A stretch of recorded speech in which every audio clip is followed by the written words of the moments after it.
It's fair to say that LED lighting has advanced so much since I first started taking photos about 14 years ago. Fucking hell, I'm old.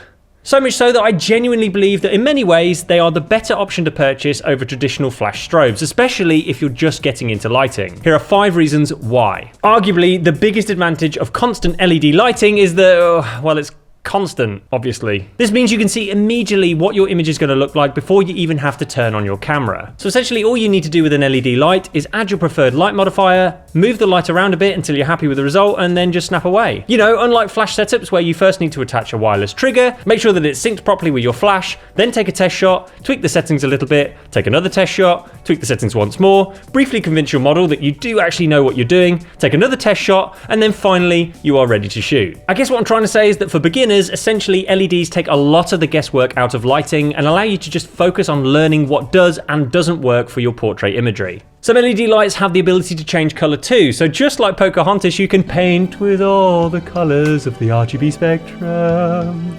You can paint with all the colors of the RGB spectrum.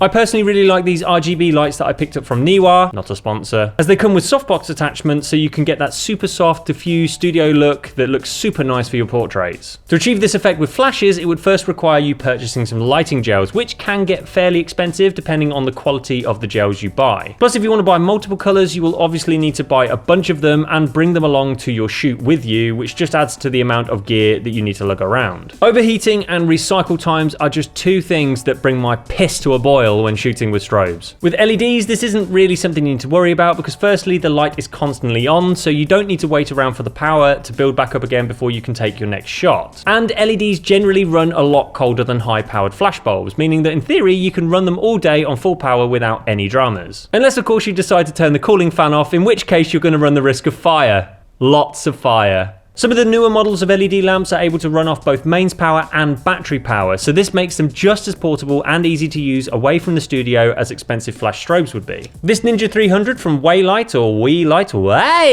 however you want to pronounce that, can operate via mains power, but also it can be fueled by NFP 550 batteries, which are a pretty common choice of power. I personally have a bunch of these things rattling around in our video bag because they power both our external video monitors, our Atomos Ninja, our LED panel lights, but basically just about everything takes these kind of batteries. Unlike my studio strobes, which require heavy duty batteries, so that's just another thing I need to remember to charge and carry with me on a shoot day should I need to work wirelessly. When it comes to price, by and large, LEDs are also cheaper than most professional strobe units. Now that's very broadly speaking, of course, because as we all know, you can get super cheap strobes online these days, but on the whole, you'll be able to pick up 3 LED units for much cheaper than you would 3 flash strobes. For example, the Ninja 300 that we use, not a sponsor, is priced at a very affordable $169, and it's just a fraction of the size and weight of my flash units. Right, before I go, I do want to state that LED lights do, of course, come with some drawbacks. And there are some situations where using them just isn't the best choice. For example, LEDs are nowhere near as bright as flashes.